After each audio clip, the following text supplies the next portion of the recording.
Hello, I'm Aubrey Shepherd. It's the 13th of October 2014. That's Ron Butler. He's president of the Regional National Cemetery Improvement Corporation. There on the second Saturday of November, there'll be a 5K run to raise money, and it's going to be big this year. Tons of prizes, and lots of volunteers and so forth. Uh, that's Ironweed, John. That's Or beautiful, and you really blew it up. Yeah, I blew it up. That's I did. great. And that back there was sneezeweed, and this is a tiny, maybe a foot tall at the most. Mm-hmm. What I call it? What? Orchid. Orchid. Yes. Ladies' tresses. Ladies' now you tresses, can see about right. its height there. Yeah, and right. I'm really close to it. Some of these are cropped maybe, or adjusted a little for detail. See how the opening of the flower appears. Yeah, the definition is terrific. But those things are hard to photograph, and you got to be close. And you got to be Imagine still. what that thing is in the background. Yeah, that's somebody's hand. That gives you an idea. There's a lot smaller than Is his finger. name Harry? Yeah, sort of hairy beastie. And anyway, those are beautiful, and this is really a fall are. blooming version of ladies' tresses. Man, that's And it's too. called nodding ladies' tress. And this is one of the white flowers, and there's a pink one that's very similar out there in bloom still. See, I went out there and dug around in the tall grass to find some flowers in bloom on Pinnacle Right, Prairie. That was right. on Sunday, the 12th amazing. of October. But from the trail, you don't see as many things. There should be a million asters now. There, at least a million asters out Okay. there. And that's goldenrod. Big and goldenrod, yeah. There's several species of it out there. Right. And these okay, there's a different shot of one of those tiny white asters. And it was, you can see it was wet, rain from yesterday morning. And that's a yellow flower out there. I don't know what to call it. Okay. This is, you recognize the Yeah, seed I do. pods I of do. the There's nothing like white wild indigo. Indigo. And when they get that dark and you want to pluck a few, it's okay. They're ready to plant. To plant. Yeah. And the white wild indigo is also Baptisia alba. Here's some more, maybe a different species of the goldenrod. And there's some more. More See all the see green all under the- there? That's the all the still pods green everywhere. foliage of that Baptisia alba. And here's a different species of goldenrod. See how it's all a bush-like clump at the top? And the foliage is a little different, and it's basically one stem, but it splits a little at the top. There's one, a goldenrod, that's already turning dark, and you saw how red the leaves were. This is a mix of little blue stem and big blue stem, and probably red top panicum in the back, and that's little blue stem going to seed. And I did that, of course, trying to get people to recognize that this is a superior kind of grass, a native grass that people value very much for quail. The old back prairie in the day. cover and everything. Yeah, when we had quail, part of the reason was we had quail. a lot of things like little blue stem. Okay, that's what do you call the brown-eyed Susan. It's also in the category of coneflower in the way some people describe them. And here's a very different yellow out there, and I can't remember which one that was for. And there are your tiny asters. I think it's Aster pilosus, and those are the size of your fingernail, thumbnail, you know. Yeah, And there so is. those are close up. Some of them Lots may be of whites cropped. and lots of violet. Yeah, that's the way they look out there with a little oak leaves hanging over them. That's good. That was a place nice or two. touch. You caught that. And that's what I could see. I mean, with the camera up close. Dayflower. We were talking about the different type of dayflower. And it blooms in the fall. Right. Until next time, John, let's do our part to help keep the water clean, the air pure, and the woods green. Amen. Hi, my name is Sonia Davis Gutierrez, and I am here today with Aubrey Shepherd. Aubrey and I are going to look over some images that he took recently, and he'll tell you a little bit more about them. I have a few questions that I'd like to bring up as we review the images. Okay. Yeah. So the first question I have is, Aubrey, where are these images located? Well, these shots are from out near Interstate 49 at the end of 18th Street. And you see there, it's a wooded area that's grown up over the years. Part of it was prairie years ago.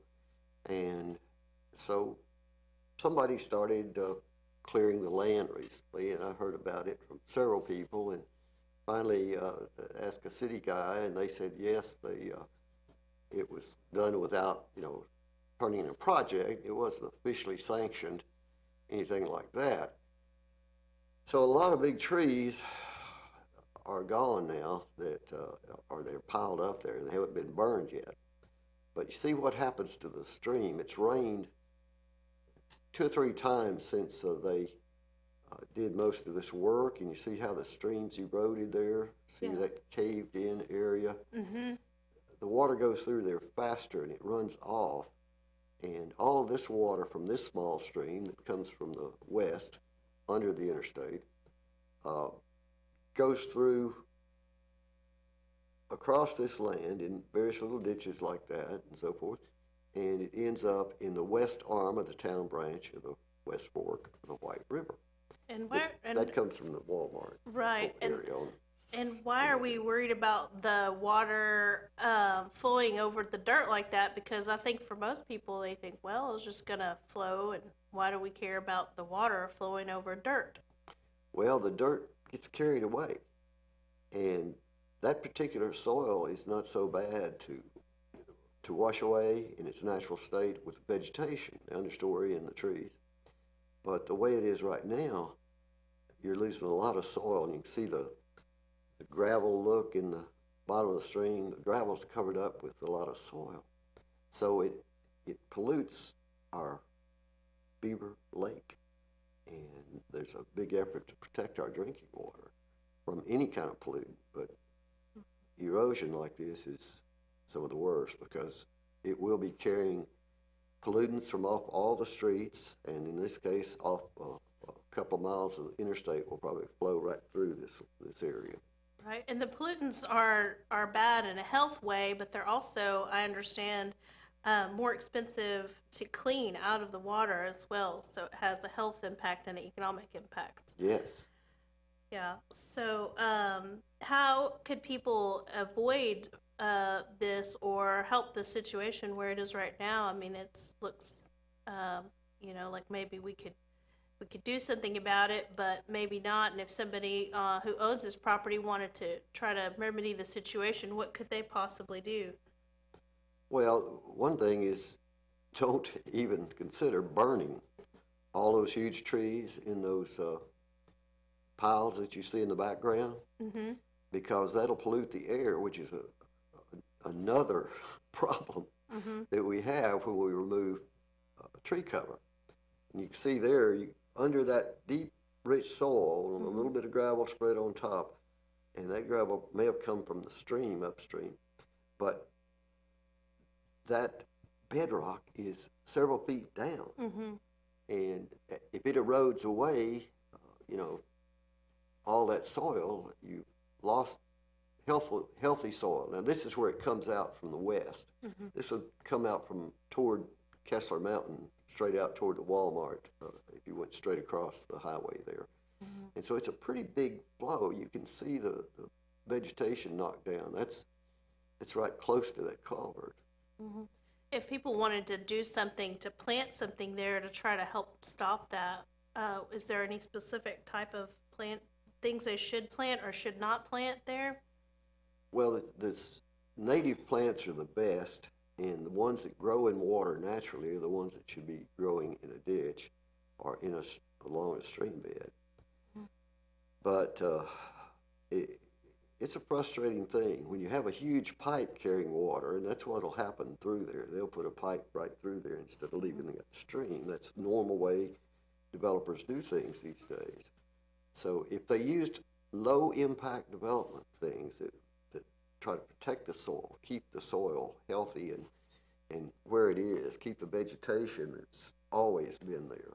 And so we have stream restoration activity going on in several places in Belleville, you know, and out at the airport, out on the Woolsey Wet Prairies, an example where land was cleared like that for the west side sewage treatment plant, and they created a native prairie area, restored it, just mainly by not mowing except in the winter. Right. They burn it off, parts of it in the winter, and that suppresses the non-native plants and allows the natives to grow back. So that's just part of what you can do. Well, I guess, are we about to run out of time? I think we're about to run out of time. I think maybe we just want to say that we just want to remind people that loose soil is very bad for the watershed because it increases sediment. It's expensive to remove from drinking water, and think about ways to keep the water clean and the air pure. And what's the third part? The wood's green. The wood's green. I'm for that 1000%. Thank you very much. Appreciate your time. Thank you, Sonia. Hello, I'm Aubrey Shepard on the 16th of October 2014, and want to show you some slides and mention the 5K run coming up. Veterans 5K. This is about the 9th annual, I believe, coming up, and everybody gets a t-shirt similar to what I'm wearing, one of the old ones, and many prizes go with this. Okay, we're down at 15th Street where they're building a trail stretch that will end up crossing 15th Street there and hitting Walker Park, which is to your right in this picture. Showing some of these things because you can see the quality of soil being removed for this trail extension. And it's the black, rich prairie soil, organic soil you find very deep along our streams, and that is in the riparian zone of the Tanglewood branch. Tanglewood and Spout Spring branches together go under 15th.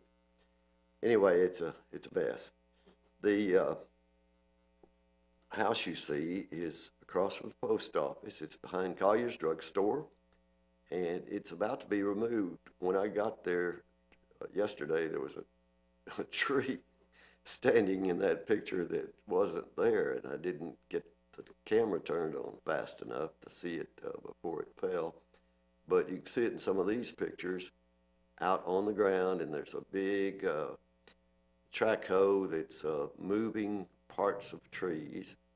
See, it left some pipes, big pipes that'll go in to run stormwater from that area down to Spring Street, down to down Dixon Street area and over to that intersection where you saw the trail a minute ago. And those big pipes really make the water move fast. And on that lot, as near the stream, there was lots of absorbent soil. So more runoff is guaranteed to occur from there. And this is a sad thing for downtown to see some more old and quite livable homes, rentals, of course, in recent years. But they were beautiful things and quite livable and quite convenient for people that like to live downtown. You can see a nice brick patio in the back of that one. All that's going away, and I understand some probably student apartments will be built there or some kind of such thing. And it's just one of the changes that we experience or suffer in the case of people who have to see that's another tree that's going down in front of the house. And they unfortunately don't save many trees when they build these intense developments. That's a African milkweed plant in bloom still, and those big round globes are the seed pods of that particular species of milkweed. And there have been monarch caterpillars seen on those plants. Lots of monarchs are passing through right now. These ladies are working on the flower beds down there on the square, and that's because it's time for the lights to go up, or lights of the Ozarks. And we really hope they'll leave some of those flowers on the ground as long as possible, because they have caterpillars, as do the trees that are being possibly damaged in some cases for the lights going up there. We just need mercy on nature here everywhere, it seems. And of course, those guys are maybe not at risk there. Thank goodness there are no above ground power lines except the power that's going to those lights that they've already turned on. That's also on the square, and you see a butterfly there. It's the Vanessa family, probably the, I don't know, it's either American lady or painted lady, but they're so similar, I forget. That one's on a coneflower. Here's another species of butterfly. It's either a comma or a question mark. Can't tell which, but that's on a signboard at the World Peace Wetland Prairie, and I just thought it was a nice angle. The sun was hitting it and made a few shots. Anyway, try to run in the Veterans 5K if you're a runner, or sponsor somebody else to do it, because it's worthy for raising money for expansion of Bevel National Cemetery. See ya.